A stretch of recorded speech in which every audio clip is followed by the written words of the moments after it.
Radhe Radhe friend, जय Shri Krishna. Veena Deepak Soni YouTube channel में आप सभी का स्वागत है। फ्रेंड्स, आप सभी को तुलसी विवाह की बहुत बहुत शुभकामनाएं। फ्रेंड्स, देवउठनी एकादशी के दिन तुलसी विवाह कराया जाता है। देवउठनी एकादशी से पूर्णिमा तक कभी भी तुलसी विवाह आप लोग करा सकते हैं और घर पर ही बिना पंडित जी को बुलाए आप स्वयं भी तुलसी विवाह कैसे करा सकते हैं, उसी की बहुत ही सरल विधि मैं आप लोगों के साथ शेयर करूंगी। देखिए, हम सभी तुलसी विवाह कराना चाहते हैं, लेकिन पंडित जी को बुलाना और बहुत ज़्यादा बजट तैयार करना सबके लिए पॉसिबल नहीं हो पाता है। तो अगर आपका बजट इतना नहीं है तो आप घर पर ही बहुत ही सरल तरीके से तुलसी विवाह करा सकते हैं। जिस जगह पर भी आप तुलसी विवाह कराएं उस जगह को साफ करके वहाँ पर तुलसी जी का गमला रख लीजिए। साथ में एक पाटा भी रख ले। पाटा पर हमें स्वस्तिक बना लेंगे। अब इसके ऊपर हमें पीले रंग का वस्त्र बिछा देना है, यानी आसन लगा देना है। तुलसी जी का विवाह भगवान सालिग्राम जी से कराया जाता है। तो सालिग्राम जी भगवान के लिए हमें यहाँ पर आसन तैयार करेंगे। इसके बाद हम यहाँ पर चौक पूरा सकते हैं। तो आप चाहे तो आप रंगोली भी बना सकते हैं। आप रंगोली के रंगों से भी बना लीजिए। फिर आप आटे या हल्दी से चौक पूर लिख सकते हैं, या फिर आप गैरू से भी कोई अच्छा सा रंगोली बना सकते हैं। तो यहाँ पर एक छोटी सी रंगोली बना लीजिए। मुझे बहुत अच्छी रंगोली बनानी तो नहीं आती, लेकिन मैंने एक सिंपल सी जो भी मुझे रंगोली बनानी आती है वहाँ पर मैंने रंगोली बना ली है। गेरू और हल्दी से बड़ी सुंदर सी रंगोली बना ली है। आप रंगोली में स्वस्तिक बना लीजिएगा, क्योंकि स्वस्तिक ना बहुत शुभ होता है और पूजा में स्वस्तिक बनाने का बहुत महत्व होता है। तो यहाँ पर मैंने स्वस्तिक बना दिया। अब इसके बाद हम सालिग्राम भगवान को विराजमान करेंगे। तो देखिए, अगर आपके पास सालिग्राम जी भगवान है तो आप सालिग्राम जी भगवान को तुलसी जी का विवाह कराइए, वो तो सबसे ज़्यादा उत्तम है। लेकिन अगर आप लोगों के पास सालिग्राम जी भगवान जी नहीं है तो विष्णु भगवान का जो भी स्वरूप आपके पास है, लड्डू गोपाल जी आपके पास है, उनके साथ भी आप विवाह संपन्न करा सकते हैं। तो यहाँ पर मेरे पास तो सालिग्राम जी भगवान जी है, तो उन्हीं से हम तुलसी जी का विवाह संपन्न कराएंगे। तो आप चाहे तो मंदिर से भी आप सालिग्राम भगवान मंगवा सकते हैं, या आपके नाते रिश्तेदार में किसी के पास भी हो तो नाते रिश्तेदार में किसी के पास भी हो उससे भी मंगवा सकते हैं। सालिग्राम भगवान जी को विराजमान करने के बाद फिर हम कलश की स्थापना करेंगे। तो थोड़ा सा तिल रख के उसके ऊपर हम एक कलश जल से भरकर रख देंगे। हल्दी, सुपारी, सिक्का, थोड़े तिल और फूल इसमें डाल के आम के पत्ते लगा देंगे। आम के पत्ते ना मिले तो आप अशोक के पत्ते भी लगा सकते हो। फिर उसके ऊपर हम नारियल रख देंगे। तो इस तरह से हम कलश की स्थापना हो जाएगी। फिर हम गणेश जी को विराजमान करेंगे। इसके बाद हाथ जोड़कर संकल्प करेंगे, हे तुलसी मैया, हे सालिग्राम जी भगवान, आज मैं आपका तुलसी विवाह संपन्न करा रही हूँ या करा रहा हूँ। अगर कोई गलती रह जाए तो आप मुझे क्षमा करें और मेरी मनोकामना को पूर्ण करें। ऐसे संकल्प करने के बाद हम विवाह की पूजा आरंभ करेंगे। जो पूजा में सबसे पहले भाव रूप में स्नान करा देंगे। तो जल के छींटे लगाकर हम सभी को भाव रूप में स्नान करा देंगे। फिर हम देसी घी का दीपक जलाएंगे। आप देसी घी का दीपक जला सकते हैं, या फिर आप तिली के तेल का भी दीपक जला सकते हैं। इसके बाद सबसे पहले गणेश जी की पूजा की जाएगी। तो गणेश जी को जब हम पूजन करेंगे तो सबसे पहले रूली से तिलक कर देंगे। वस्त्र के रूप में हम जनेऊ समर्पित कर देंगे। फिर कलावा समर्पित कर देंगे, फूल समर्पित कर देंगे। फिर हम तिल समर्पित कर देंगे, क्योंकि एकादशी के पूजन में चावल का उपयोग नहीं किया जाता, तो आप तिल समर्पित कर देना। उसके बाद फिर हम भोग के रूप में मिठाई समर्पित कर देंगे। इस तरह से हम गणेश जी का पूजन कर लेंगे। फिर हम कलश का पूजन करेंगे। तो कलश में सभी देवी देवताओं का विद्यमान होते हैं तो है, इसीलिए कलश का पूजन जरूर किया जाएगा। कलश का पूजन भी उसी तरह करेंगे। तिलक कर देंगे, मोली पहले ही बांध दी है, तिल समर्पित कर देंगे, फूल समर्पित कर देंगे। उसके बाद फिर हम विवाह की रस्में शुरू करेंगे। तो देखिए, सबसे पहले हल्दी की रस्म होती है। तो हल्दी को पीस के इसमें थोड़ा सा दूध या पानी डाल के पेस्ट बना लीजिएगा। अब ये हल्दी सबसे पहले हम सालिग्राम भगवान जी को लगाएंगे। तो 5 बार हम सालिग्राम भगवान को हल्दी चढ़ाएंगे। उसके बाद यही हल्दी हम तुलसी जी को चढ़ाएंगे। तो देखिए, आज के दिन तुलसी का जी का विवाह है, तो मेहंदी, हल्दी, सिंदूर सब चीज़ें तुलसी जी पर चढ़ाई जाती है। तो तुलसी जी की पत्ती पर हमें ये जो हल्दी है वो लगा देंगे। कम से कम हमें 5 जगह पर आप जरूर लगाए, हल्दी लगाइए। 5 बार हमें जरूर लगानी है। उसके बाद फिर हम मेहंदी लगाएंगे। आप चाहे तो पाउडर वाली मेहंदी आप ले सकते हैं, या कीप वाली मेहंदी भी आप लोग ले सकते हैं। लेकिन कीप अगर आप ले रहे हो तो नई कीप आपको लेनी है। पहले 5 बार हम सालिग्राम भगवान जी को यह मेहंदी लगाएंगे। उसके बाद 5 बार हम तुलसी जी को यह मेहंदी लगा देंगे। इस तरह से मेहंदी की जो रस्म है वह संपन्न हो जाएगी। फिर हम सालग्राम भगवान को चंदन से तिलक लगा देंगे। भगवान विष्णु के स्वरूप सालग्राम जी भगवान जब पूजा करते हैं तो चंदन से तिलक जरूर लगाते हैं। उसके बाद हम तुलसी जी को सालग्राम भगवान जी को दोनों को रोली से तिलक लगा देंगे। तुलसी जी की पत्तियों पर, तनों पर आप रोली से तिलक जरूर जरूर लगा दें। इसके बाद फिर हम थोड़े से तिल लगा देंगे, तिल समर्पित कर देंगे। तो देखिए, एकादशी के दिन तिल का बहुत अधिक महत्व होता है, तो आप तिल जरूर समर्पित कर दीजिएगा। सफ़ेद तिल हमें लेने होते हैं। इसके बाद फिर हमें वस्त्र समर्पित करेंगे। तो हम सालग्राम जी भगवान को यहाँ पर पीले रंग का जनेऊ और कलावा समर्पित कर देंगे। तुलसी मैया को हम चुनरी समर्पित कर देंगे। तो आप तो 2 चुनरी भी सकते हैं, या आप चाहे तो अगर आपकी चुनरी बड़ी है तो 1 चुनरी भी आप उड़ा सकते हैं।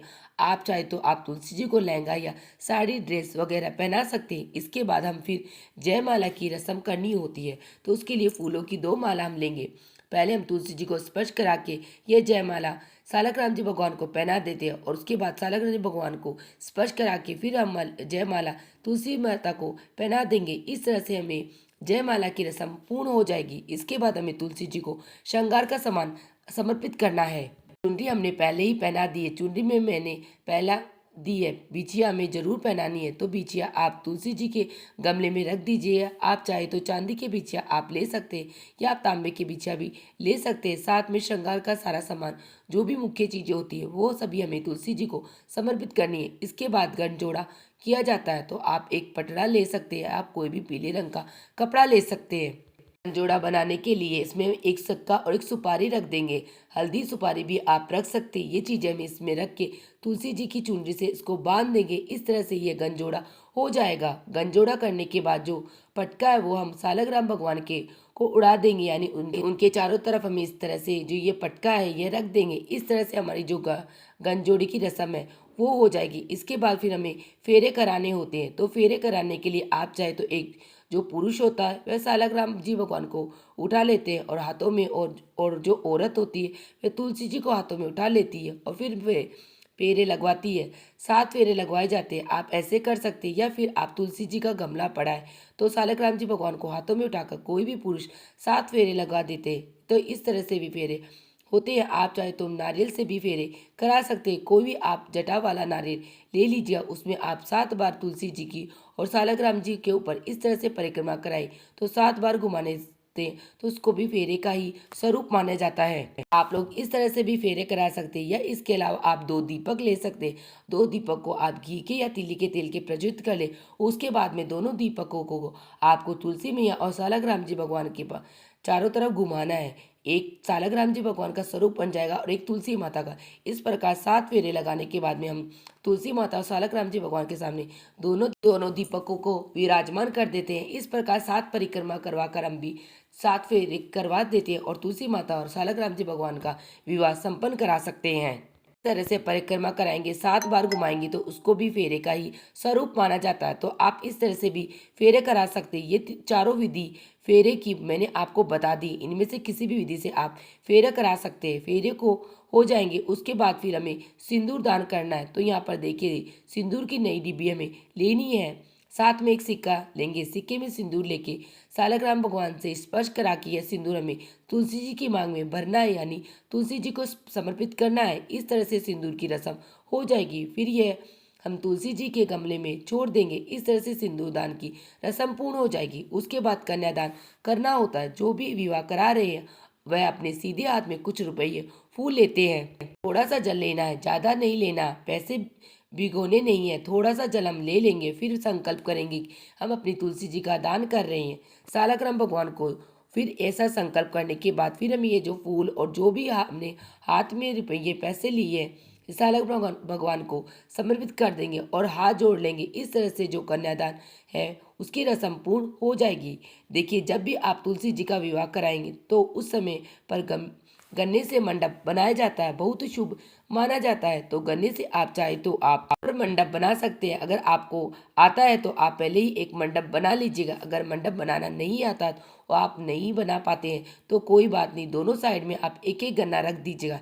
इससे भी मंडप का ही स्वरूप मानते हैं, यह भी मंडप ही बन जाता है। तो आप यह पहले रख सकते हैं या रख दीजिएगा। उसके बाद जब आप कन्यादान कर देंगे, फिर जो भी दान आप चीज़ें दे रहे हैं वो चीज़ें आपको सालग्राम भगवान जी को समर्पित करनी है। तो यहाँ पर तुलसी जी के लिए साड़ी, सालग्राम भगवान के लिए कपड़े, बर्तन, सोना चांदी, जो भी चीज़ें आप दान कर रहे हैं, जैसे बेटी को दान दिया जाता है उसी तरह से तुलसी जी को भी दान दिया जाता है। जो भी आपकी श्रद्धा है, जो सामर्थ्य है, उसके अनुसार जो भी दान कर रहे हैं वो आप सालग्राम भगवान को समर्पित कर देते हैं। दान की चीज़ हमें समर्पित कर दी है, उसके फिर बाद फिर हम भोग समर्पित कर देते हैं। बाकी जो सारी रस्में में पूर्ण हो गई है तो फिर हम भोग समर्पित कर देंगे। भोग में मिठाइयाँ जरूर समर्पित कीजिए। आप चाहे तो बाजार से मिठाइयाँ ला सकते हैं या आप घर पे भी मिठाइयाँ बना सकते हैं। भगवान सालग्राम जी को भोग समर्पित कर उसमें तुलसी जरूर डालनी है, इस बात का आप ध्यान जरूर रखें। मिठाइयों का भोग समर्पित कर दिया, उसके बाद हम फलों का भोग समर्पित करना है। तो जो भी ऋतुफल आपको मिल जाए वो भोग में आप समर्पित कर दीजिएगा। हो सके तो आप 5 ऋतुफल, ये अलग अलग नाम मिले तो आप एक ही ऋतुफल को 5 की संख्या में आप ले सकते हैं। फिर आप एक लोटा जल समर्पित कर दें। उसके बाद फिर हमें कथा सुननी है, तो अपने हाथ में थोड़े से फूल और तिल लेकर हमें यहाँ पर तुलसी विवाह की कथा सुनेंगे। अगर आप व्रत किया तो भी आपको कथा सुननी है, अगर आपने व्रत नहीं किया तो भी आप तुलसी विवाह की कथा जरूर सुने। का वीडियो आपको मेरे चैनल पे मिल जाएगा, लिंक मैं आपको डिस्क्रिप्शन में दे दूंगी, वहां से देख लेना। कथा सुनने के बाद जो फूल और तिल हमें और जल के लोटे में डाल देंगे, थोड़े सालग्राम भगवान को समर्पित कर देंगे। इस तरह से कथा पूर्ण हो जाएगी। कथा करने के बाद फिर हमें परिक्रमा करनी है कि 108 परिक्रमा करने का विशेष महत्व होता है। आप चाहे तो 108 परिक्रमा कर लीजिएगा या आप चाहे तो आप 11 परिक्रमा कर सकते।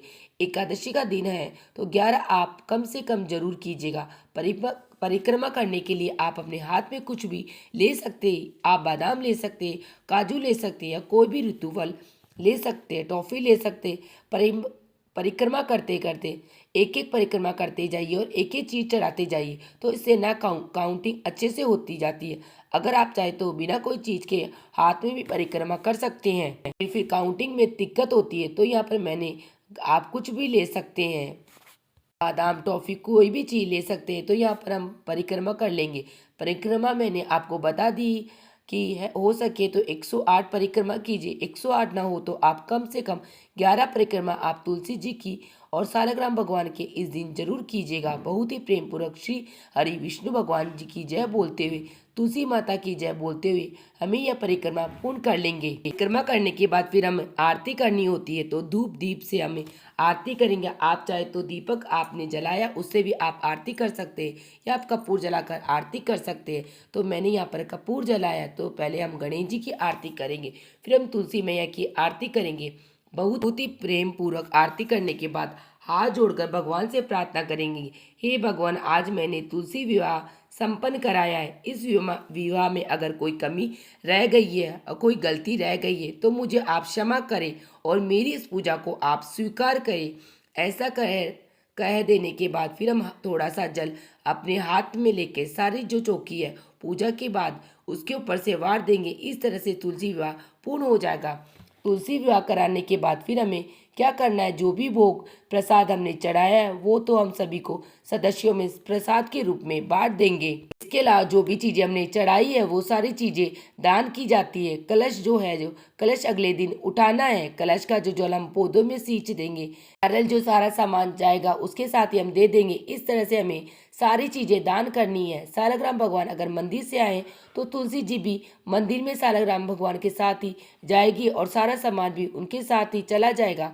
अगर आपके किसी नाते रिश्तेदार के सालग्राम भगवान है तो तुलसी जी और यह सारा सामान सालग्राम भगवान के साथ ही उनके घर चला जाएगा। और अगर आपके घर के ही सालग्राम भगवान है तो तुलसी जी को आप अपने पास ही रख लीजिएगा, सालग्राम भगवान के साथ ही रख लीजिएगा। और जितना भी सामान आपने चढ़ाया है ये सारा सामान आप किसी भी गरीब कन्या की विवाह में दान कर दीजिएगा। ये सारा सामान हमें दान भी करना होता है। तुलसी विवाह की बहुत ही सरल विधि है। आपको यह विधि कैसी लगी मुझे कमेंट करके जरूर बताना। अगर यह वीडियो आपको पसंद आया, वीडियो आपके लिए थोड़ा सा भी यूजफुल, प्लीज़ वीडियो को लाइक कर लेना और चैनल को सब्सक्राइब कर लेना, जिससे आने वाली वीडियो के नोटिफिकेशन आप लोगों को मिल सके। वीडियो देखने के लिए आप सभी का धन्यवाद। जय तुलसी माता, राधे राधे फ्रेंड। मिलते हैं नेक्स्ट वीडियो में।